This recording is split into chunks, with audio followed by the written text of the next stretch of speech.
Ya, ini jalan-jalan sejarah dengan Melangkori, komunitas kupu ya, Perembun, juga dengan Joglo Perembun. Kita mau kemana? Ikuti perjalanannya di Cerita Mega Dika. Oke. Sama, saya sedih ketika mengundang beberapa teman dari Gombong, 3 orang sore-sore ke sini.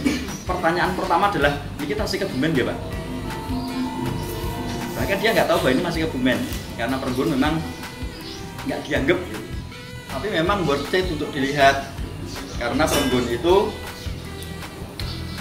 kota yang menyimpan banyak sejarah. Nanti akan diungkap oleh satu-satu oleh teman-teman di Kupu. Kita akan bawa ke situs, ketemu orang, ketemu artefak mungkin yang bisa kita lihat gitu, yang menunjukkan Perembun. Saya akan bicara sekilas saja supaya tidak keliru. Saya nggak terlalu tahu banyak. Yang lebih tahu adalah teman-teman di sini. Perembun itu di era Mataram itu adalah mancanegara. Mancanegara. Jadi yang disebut negoro itu adalah wilayah DKI Jakarta lah kalau sekarang. Jadi wilayah pusat kekuasaan Jogja itulah negoro. Nah, lalu yang di luar itu ada yang lebih luas lagi sampai sekitar Wates itu, Kulon Progo itu masuk negara agung atau negara agung atau wider area dari negara, bukan negara Pak ya, negara itu yang ada patung sana itu. Negara, kemudian ini adalah Monconegoro, mancanegara, negara luar, wilayah luar itu di era Mataram. Sehingga kita nggak terlalu signifikan sebenarnya mungkin pada waktu itu. Nanti Pak Harun akan banyak cerita. Karena yang namanya main roadnya Jawa Tengah itu justru di selatan, daerah Ambal dan sebagainya itu jalan utamanya. Itu bukan jalan utama, masih alas, nggak penting. Kemudian terjadilah perang Diponegoro atau perang Jawa. Nah, daerah Mataram yang tadi daerah Perembun yang tadinya adalah kekuasaan Sultan, setelah perang Diponegoro, Belanda kan bilang nih, Sultan, aku bantuin kamu loh menumpas Diponegoro, kalau enggak kamu kerajaanmu akan terganggu terus. Nah, karena aku sudah bantu kamu dan biayanya gede, aku minta ganti rugi. Ganti ruginya apa?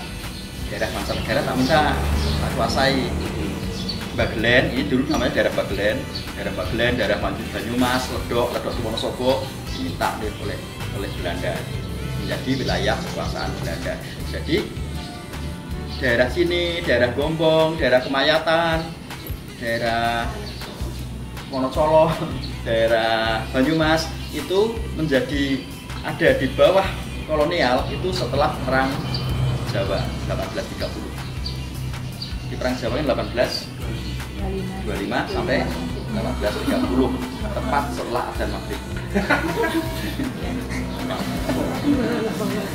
Ya, 1825 1830 itu. Nah, ketika ini menjadi di bawah kekuasaan kolonial, kemudian dibuatlah struktur kepemerintahan yang lebih teratur versi kolonial, dengan kawedanannya, pendopo segala macam, kemudian penghulu atau pemuka agama yang tadinya menguasai banyak hal dimasukkan dalam struktur Belanda, dia menjadi penghulu landrat istilahnya, jadi penghulu yang hanya punya kekuasaan terbatas. Akan seperti apa nanti akan kita jelaskan di Masjid Agung tentang itu. Nah, di sini juga orangnya manutan itu nurut suruh ngapa-ngapain gitu. Orang Bagelen itu terkenal gitu, maka banyak tentara direkrut dari sini. Ketika butuh tenaga kerja, Bagelen akan kirim tenaga kerja. Jadi kita itu ternyata daerah Kebumen, Purworejo itu eksportir TKI, TKW itu nggak cuma sekarang, tapi juga kan dari zaman dulu. Nah, salah satu tujuan dari TKI-nya Perembun itu adalah Suriname dan Kaledonia. Bener ya? Suriname dan Kaledonia. Sampai sekarang masih ada yang keluarga-keluarga di sana. Itu juga akan masuk bagian dari cerita kita.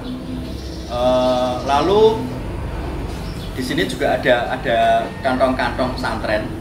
Jadi di sini itu pertemuan banyak sekali budaya. Ada begal itu apa bahasa Indonesianya? Perampok dan sebagainya kayak itu. itu ada di wilayah selatan, itu daerah kriminal katakanlah. Itu aksesnya merembet ke sini. Kita juga punya priayi-priayi atau bangsawan. Kita juga punya petani-petani tradisional yang eksis dengan kejawen, ilmu kejawen, kebatinan, aliran kepercayaan dan sebagainya. Nah, kemudian Belanda melihat beberapa faktor bisa jadi. Karena satu, ketersediaan tenaga kerjanya gampang. Yang kedua, sejak 1870-1880 rel kereta api ini sudah dibangun yang dari Jogja ke Cilacap. Jadi kereta api itu dulu dibangun bukan untuk membawa manusia pertama, tapi lebih ke konteks ekspor barang-barang hasil bumi dari Folkestone London atau tanahnya Sultan dibawa ke Cilacap pakai kereta pakai kapal ke Eropa. Nah, itu lalu dibangunlah rel kereta ini. Nah, punya rel kereta, punya tenaga kerja bagus, tanahnya juga subur. Oke, kita bikin pabrik gula di Prembun. Prembun Swiker Fabriken dibangun 18, nanti akan dijelaskan. Itu pabrik gula terbesar nomor 2 di Jawa. Di Hindia Belanda, Jawa. Di Hindia Belanda, nomor besar kedua dan tidak tersisa sedikit pun. Sedikit tersisa. Nah, sisa-sisanya nanti akan kita lihat. Ya, sisa-sisa situs akan kita lihat di sana. Ini ada beberapa gambar yang menunjukkan sisi-sisi yang boleh sambil berdiri kan? Yang dikumpulkan oleh teman-teman kuku.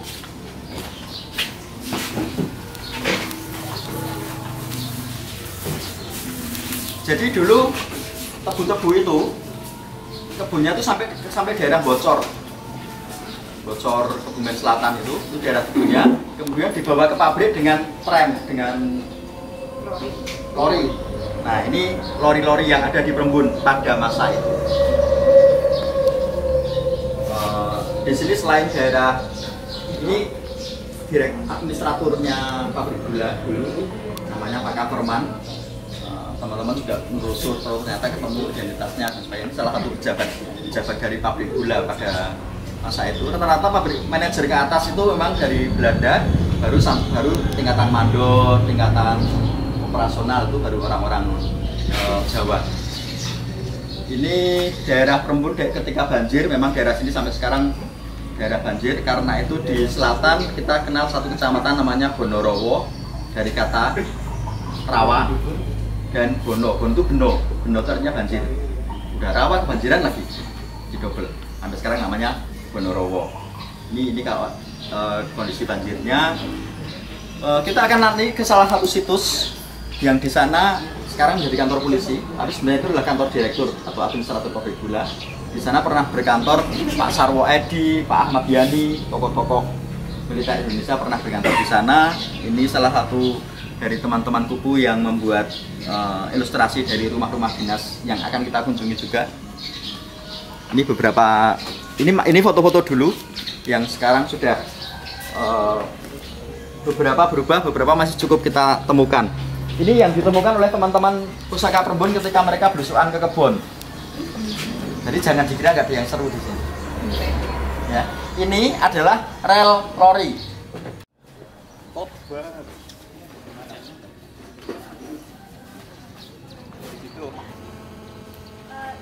Teman-teman, sebelum kita berangkat foto bersama.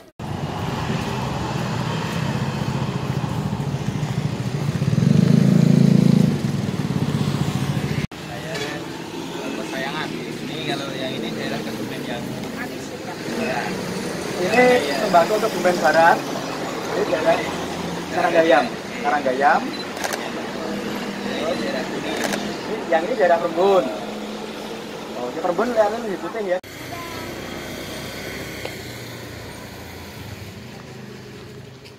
Dari dalang legendaris di Prembun, putra Kidalang Sindu yang dulu terkenal di era kolonial. Terus lakon-lakon yang ditampilkan di wayang golek ini tentang Umar Moyo, Umar Madim, Repat Mojo, Pendayin dan seterusnya, yang berbeda dengan dalam wayang golek yang pada umumnya yang ada di Jawa Barat, karena asalnya dari Jawa Barat. Jawa Barat. Wayang kulit, wayang kulit. Apa tingkat kesulitan untuk wayang golek dengan wayang kulit itu napa le menggerakkan kata itu. Oh, nek wayang kulit itu mboten kesulitan.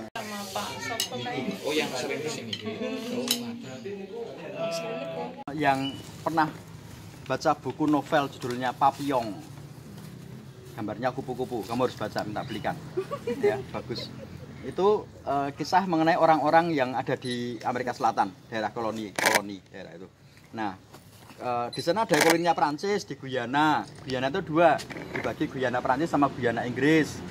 Terus Belanda punya di Suriname sama Kaledonia, kan didum-dum itu.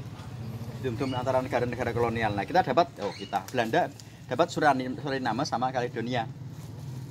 Orang-orang di sana itu masih memelihara auki wong Jawa. Jadi budaya dijaga, wayang dijaga, Didik Kempot ditanggap, Waljinah Mus Mulyadi diundang ke sana. Tapi mereka bahasa Jawa, bahasa Ngoko karena kromo sudah lupa. Nah, ada kejadian menarik yaitu beberapa orang itu tetap mengikuti kegiatan politik di sini. Ini zaman Belanda ya. Ketika Indonesia merdeka, mereka juga menuntut aku balik ke negaraku, kan kamu yang ngirim.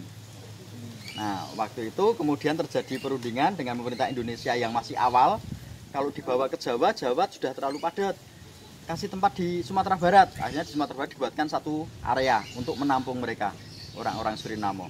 Akhirnya dengan gembira ria mereka balik ke tanah air. Sampai di Padang ternyata lahan yang disiapkan itu belum siap sama sekali. Masih hutan, masih dengan fasilitas yang menyedihkan dan kehidupannya lebih menyedihkan daripada Suriname. Akhirnya mereka kembali ke tanah pengasingan karena lebih enak di sana. Sampai sekarang beberapa ada menteri, ada calon presiden yang masih orang Jawa, orang Banyumas. Mereka masih berbahasa Ngoko. Itu kisah Suriname dan Hindia Belanda. Nah, lalu apa hubungannya antara Suriname dengan Gandos? Bisa dilihat di Sekarang ini kosong. Ada punya siapa, Pak? Ini, Pak? Sekarang milik kosong. Sekarang kosong. Pemiliknya ada di Semarang. Oh, pribadi ya tapi ya? Pribadi. Hampir semua situs sejarah di sini kebanyakan milik pribadi. Masih desa Bedo ini apa? Desa Bagung. Bagung. Memang udah. Nah, ini masih ada namanya.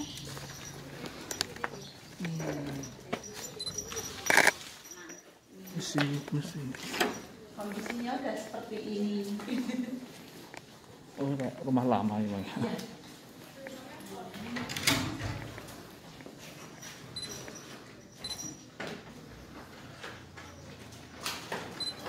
Tapi bukan masuk cagar budaya ya? Enggak ya? Belum, ini memang belum kita ini ya. Jadi kalau cagar budaya kan harus kita daftarkan musik dari ini ruang depannya.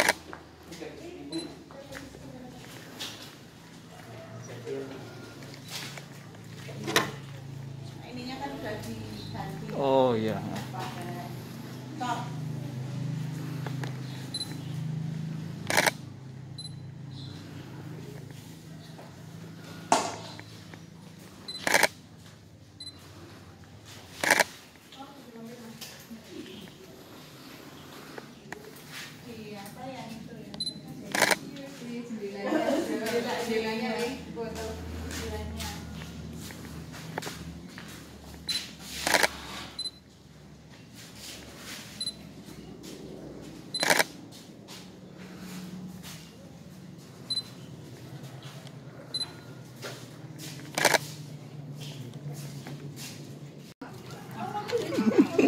Video, Bu, video. Iya, enak. Gimana, Bu? Rasanya? Enak. Gandos. Ini lagi pada makan gandos. Rumah mandor Pak Pabrik Gula. Dulunya ini adalah rumah Mbak Sastro. Rumah Mbak Sastro sebelum diwariskan kepada Mbak Joko. Wasia. Ibu saya. Ibu Wasia. Ibu Wasia. Ya. Bukan ya. Jadi dulu zaman era pabrik gula, mandor sendiri itu adalah dari kalangan pribumi. Jadi salah satu jabatan tertinggi yang bisa diambil oleh pribumi, jabatan mandor.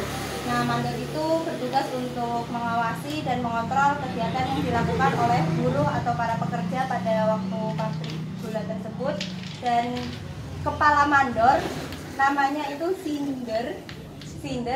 Seorang sinder itu dari kalangan orang-orang Belanda atau Eropa.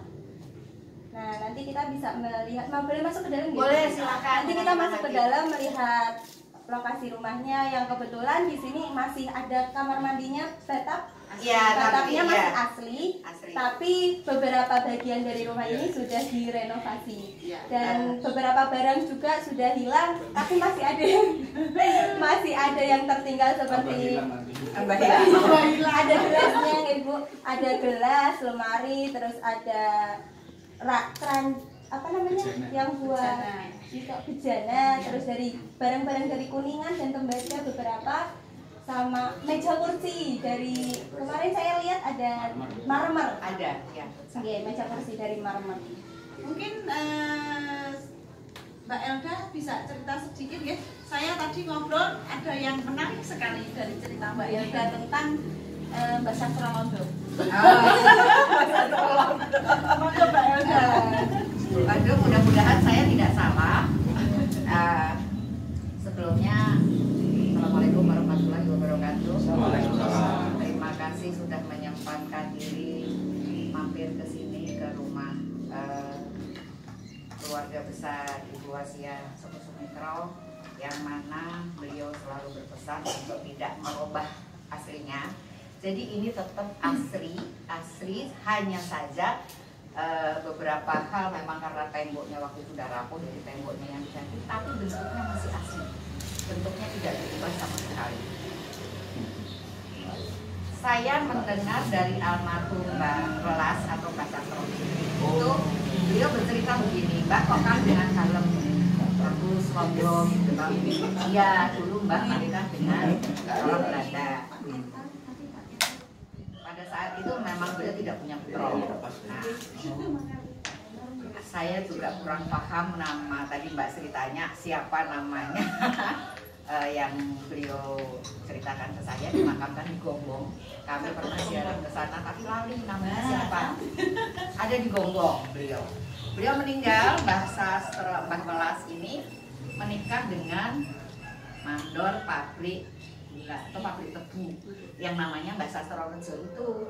Meninggal, beliau dimakamkan di sini di sebelah petane Mbah Rono itu. Jadi ada makam yang di Pepunden kita orang Bakung itu sebelah timurnya itu ada Mbah Sastro Rejo Kakung. Nah, karena ini peninggalan dari suami yang dulu, maka diserahkan ke ibu saya. Karena Mbah Sastro ini juga tidak punya putra. Nah, saya pernah bertanya sama beliau, Mbah, kok rumahnya zaman dulu sampai sekarang masih seperti ini? Ini tahun berapa didirikan? Lah aku ya lali katanya. Pas udan awal, aku tuh udah punya izin katanya, punya malu sekitar umur 3-4 tahun. Karena aku lari-lari sudah itu di Bali, nggak boleh ya. Jadi saya 1901 itu yang saya tahu sejarah udan abu. Itu beliau sekitar umur 3-4 tahun. Jadi alangkah lamanya rumah ini. Jadi bersyukurlah kita dididik sama Allah rezeki yang seperti ini. Satu hal lagi yang saya mau ceritakan, di belakang yang tadi Mbak Sri ceritakan itu petak. Itu dari marmer asli. Saya pernah punya teman, adik-adik saya pernah punya teman, kalau mampir ke sini itu dibujui tak tukune. Bahkan saya punya teman sendiri namanya Pak Rusli, orang Palembang, sampai bilang gini, Bu Elda, tak ijoli inovasi Cianyak. Itu betul. Bukan Innova, maaf, belum ada Innova. Kijang, apa nggonku bae tak tinggal. Waktu itu beliau pakai painter. Enggak lah Pak, itu amanat orang tua yang saya harus jaga. Akhirnya karena banyak yang naksir sama almarhum bapaknya Mas Sigit, itu dipasang, dipateni lah pasarnya, ben ora iso diangkat gitu loh. Maksudnya itu seperti itu. Nanti Anda semua bisa lihat di sana. Cuma karena ini kosong, itu kamar mandi tetap benerin, tetap dibikin pintu, cuma tidak diisi. Tapi kalau mau dibuka monggo, kalau mau ada yang mandi di sana monggo. Itu dulu waktu kami masih kecil itu suka ngelangi, Renang. gudulanan lah rame-rame sih. Silahkan dan itu kamu. Kalau nggak asli mana mungkin sih diganti dengan satu bijak ya. Tapi itu dipertahankan sampai sekarang. Alhamdulillah besok raiso diangkat. Jadi kalau kita kepengen diganti dengan mobil udah nggak bisa. Itu menjadi kebanggaan kami ya kan. Dan ini sudah karena memang upgrade ya sudah berapa lama ini. Cuma kita memang tidak merubah. Jendela pun tetap seperti ya itulah dibikin seperti aslinya karena kita semua hormat sama almarhum beliau. Mereka beliau berkeinginan untuk tetap mempelajari ini sejarah di Bakung terutama. Mudah-mudahan Anda semua bisa memunculkan ini di Perumnas dan wilayah Kebumen. Pastinya kami berbangga. Ini di jelas bersyukur bahwa kita dititipi seperti ini. Yang tidur di sini hanya saat-saat tertentu. Jadi tadi karena kemarin ya kita komunikasi sama Mbak Sri lewat WhatsApp, saya terpaksa menyempatkan diri untuk kesini karena kalau nanya sama Mas Erik atau sama Mas Dwi mungkin kurang terdekat. Nah kebetulan yang paling dekat mungkin adik saya ini Win yang di Kutarjo sama saya. Kalau ibunya Mas Sigit ya mungkin tidak tahu sejarahnya karena beliau Mas Sigit lagi ini Mas Sigitnya protes. Oh Mas Sigitnya protes. Mas Sigit maksudnya Mas Sigit putrane Pak Eta almarhum. Maaf ya Mas. Namanya Sigit, uangnya benar-benar Sigit. Mudah-mudahan lahir batin. Monggo saya hanya bisa menyampaikan itu. Jadi ini tetap rumah bersama, walaupun tidak ada yang tiap hari tidur di sini, tapi kalau kita kumpul masih ramai. Jadi orang kenalnya rumah apa Bu? Rumah Mbah siapa ini namanya? Disebut Mbah Joko, karena Mbah Wasiah itu tidak begitu ngetop ya. Tetap rumah Mbah Joko Sumitro. Mbah Joko Sumitro. Itu suaminya yang ke berapa berarti? Bapak ya, itu bapaknya ya. Mbahnya ya berarti ya, mbahnya ya. Berarti Mbah Sastro Reja ya, Bu. Ya, Oke. ya, Bu bilangnya Mbah Sastro ya. Mbah Sastro ya. Ya, tapi ya. beliau kan waktu itu Mbah Sastro udah punya, Mbah Putri udah punya Mbah ini. Putri ya dari Mbah. Dari Mbah Belanda yang Ya Belanda. Lalu yang kita nggak ada keturunan Belanda. Iya.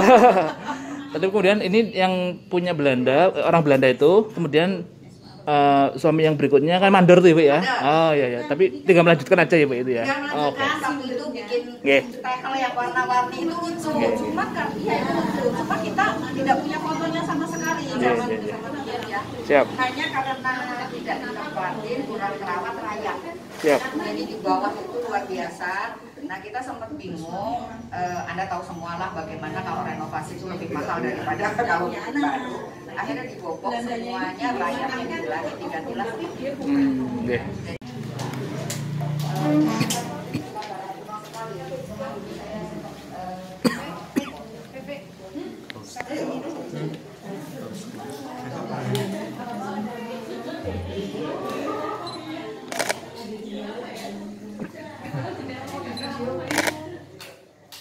Nah, sebetulnya masih ada lemari zaman Ini ada pavilion ya. Keren.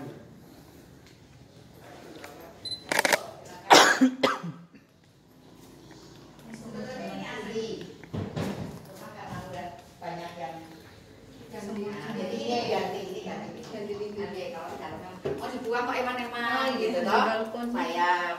Kalau ini bangunan baru, dulu ini cuma koridor. Jadi jalan lewat, ini sumur masih tetap tidak dibongkar. Dulu kamar mandinya cuma itu, cuman karena putune oke. Nah, Batep mana Bu? itu baru sekitar 12 tahun lah ya. Nah ini batap Mas. Oh di sini. Nah ini dulu ningkring, ini dulu posisinya agak di atas gitu. Nah, Itu yang marmer Bu ya? ya ini yang marmer, boleh dilihat kalau yang tahu. Ini posisinya lagi sebentar. Boleh kasih gaya bebas. Gaya bebas. Kawedanan. Kawedanan, beberapa kawedanan bergabung menjadi kabupaten. Beberapa kabupaten bergabung menjadi karesidenan. Baru kemudian provinsi. Nah, di Kebumen itu dulu ada beberapa kawedanan seperti kawedanan Prembun, kawedanan Ambal, Karanganyar, Gombong, Kebumen, Pejaguan, dari beberapa kecamatan. Nah, kita dulu ada di sekarang kita berada di Kawedanan Prembun yang adalah bagian dari Kabupaten Kebumen, bagian dari Karesidenan Kedu. Karesidenan Kedu itu ibu kotanya di Magelang. Bukan Banyumas berarti ya ini. Bukan. Magelang, kemudian masuk di Provinsi Jawa Tengah. Kalau suatu saat kalian jalan-jalan, lihatlah patok jalan. Patok yang ada kilometernya itu. Biasanya di sini PWJ 60 km, itu PWJ 60 artinya dari Purworejo 60 km. Terus dari sini GMB 17 artinya Gombong 17 kilo. Nah, atasnya ada angka lagi, 2 angka. Angka yang atas itu adalah jarak patok itu dari ibu kota provinsi, dari Semarang. Bawahnya adalah jarak dari ibu kota Karesidenan, yaitu Magelang. Jadi kan besok kalau nemu patok di pinggir jalan bisa membaca itu artinya apa. Nah, sekarang kita berada di Kawedanan Prembun. Ada rumah dinas di sana, ada pendopo di depan. Yang pendopo itu sekarang sibuk dengan anak-anak main game online. Nah, bagaimana kawedanan, konsepnya dan sebagainya akan disampaikan oleh seseorang yang dulu pernah bertugas di sini dan setelah mengobrak-abrik pergi. Tepuk tangan untuk Pak Barun. Oh iya, ya. Ya, jadi lanjutin dari Pak Sigit sambil jalan aja ya, sambil jalan. Ya, jalan yuk. Itu kalau tadi Pak Sigit bilang beberapa desa di atasnya ada kecamatan, ya, ada kawedanan. Nah, saya menemukan ada cerita menarik di sini itu ada di sosiografisnya Kawedanan Prembun. Itu dicatat sama mahasiswa UGM tahun 59-an. Jadi konon ceritanya di area sini malah jadi sebelum desa masih ada kelurahan, Pak. Oh. Ya, kalau sekarang kan kalau kelurahan itu adalah syaratnya. Ini juga kayu. Ini kayu, ini masih asli semua. Ini asli semua. Oh, itu ditempel juga pakai kayu ya, serpian kayu atau apa gitu ya. Tapi mungkin buat praktis ini dilapisin semen. Makanya ini bisa kelihatan ini lapisan semen dan cat. Nah, biasanya yang begini-begini bisa dilihat contoh di bangunan di Keraton Jogja namanya. Itu kan dicat juga nih. Itu sebenarnya untuk menghilangkan, mungkin bukan menghilangkan ya, biar tidak kentara kalau di situ itu sudah banyak yang keropos atau apa, tetapi sudah ditutup lagi pakai semen. Nah, untuk membuktikan kalau ini masih kayu dari mana? Kira-kira kayu apa? Kayu kan? Nah, ini kayu semua. Kemudian bangunan ini dua sudah ada. 18 berapa? 1875. Saya petanya 1875. Jadi kemungkinan kalau ini bangunan di peta itu sudah ada, maka sebelumnya kan dimungkinkan sudah dibangun sebelumnya. Nah, nanti mungkin ini akan terkaitannya dengan masjid yang nanti akan kita datengin. Jadi nanti aku kirim ke Pak Sigit deh. Ada gambarnya, ada petanya. Jadi ada dua bangunan, kotak sini, kotak di belakang, sama ada selasa. Jadi persis di sini ada selasa juga. Nah, jadi diperkirakan 1875 ini sudah ada, tetapi dulu di situ masih ada bangunan, Mbak Ibu, teman-teman. Di situ dulu ada bangunan. Tadi kita lihat, nanti mungkin sampai dulu kita lihat di sana ada bekas bongkaran. Jadi dulu kantor kawedanannya adalah yang sekarang sudah dibongkar. Jadi ini adalah tempat pendopoknya, belakang rumah dinas gubernurnya. Kantor kawedanannya itu sekarang jadi lapangan. Tapi mungkin kita agak mundur sedikit. Bisa kelihatan ya perbedaannya ya. Atapnya sini sama situ ya. Ini kecenderungan lancip ya. Lancip. Kalau yang sana itu bentuknya sebenarnya kayak limasan ya sebenarnya ya, kayak limasan. Nah teman-teman, kenapa namanya joglo? Kalau orang sini bilangnya joglo. Joglo itu sebenarnya aslinya itu juglo, tajuk loro. Jadi tajuk loro disingkat joglo, juglo. Nah tajuknya, jadi kalau tajuk itu begini, tetapi karena double, tajuknya double ini, jadi ada dua, makanya itunya kan agak memanjang ya, persegi panjang ya soko gurunya ya. Jadi kayak gini.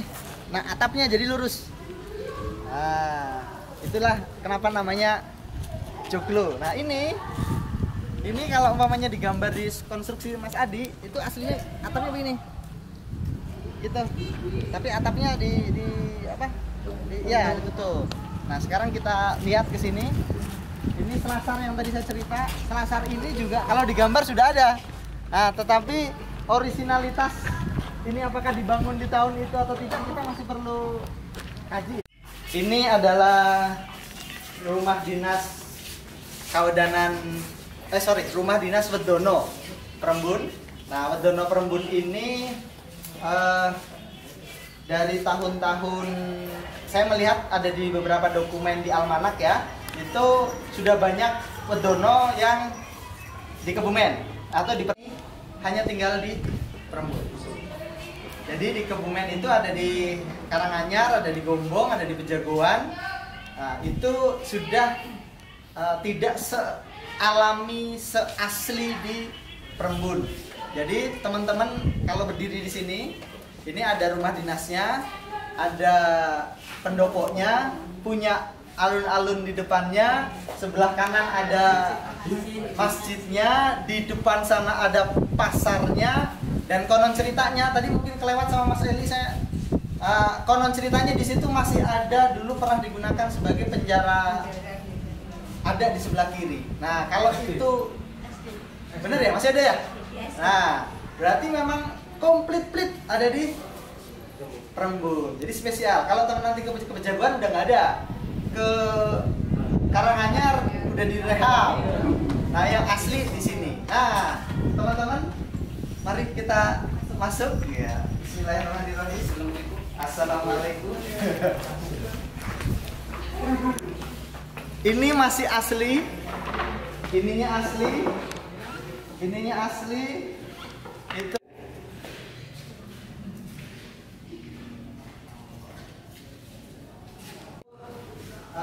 ruang kerja Camat Prembun hari-hari.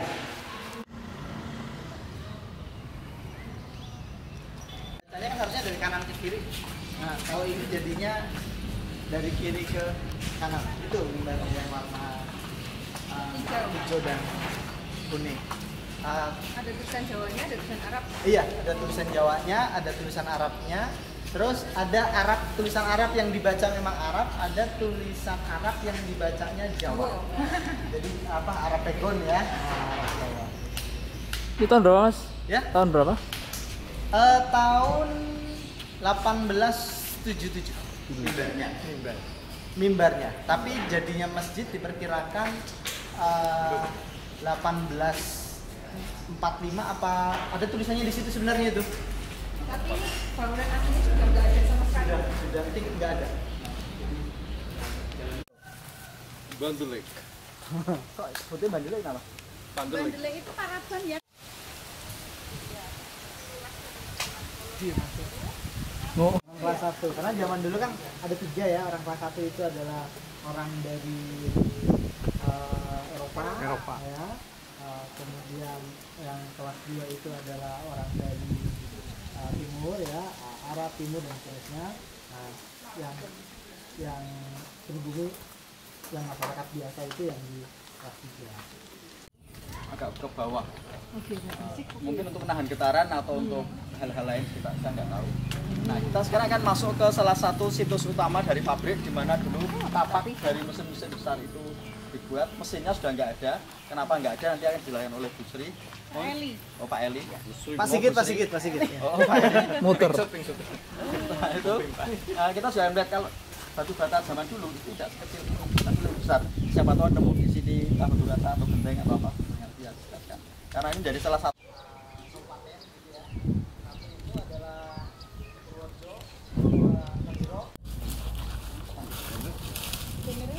Boleh merapat lagi ya. Merapat.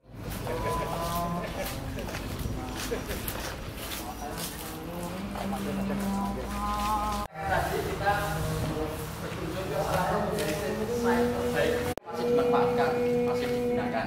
Dan kita punya tempat yang digunakan sebagai Kapolsek Rembun dan sangat terbuka. Dan seperti kali ini kita diterima langsung oleh Pak Kapolsek. Pak Kapolsek Rembun, teman-teman dari pegiat budaya, ada yang dari Sulawesi, dari Bali, dari mana-mana, pengen sowan. Assalamualaikum warahmatullahi wabarakatuh. Waalaikumsalam. Bismillahirrahmanirrahim. Wala quwwata illa billah. Yang terhormat Helen. Jadi kalian Helen.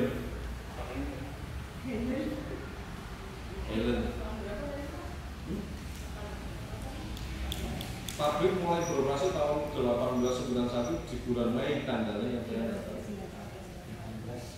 Sampai tadi? Sampai 1933. Ini bagian dari pabrik ya ini ya? Ini Kantornya? kantor administrator. Kantor administrator sini, terus di sebelah itu yang sekarang jadi dinas sosial itu untuk kalau orang dulu menyebutnya tempat suruh bayar.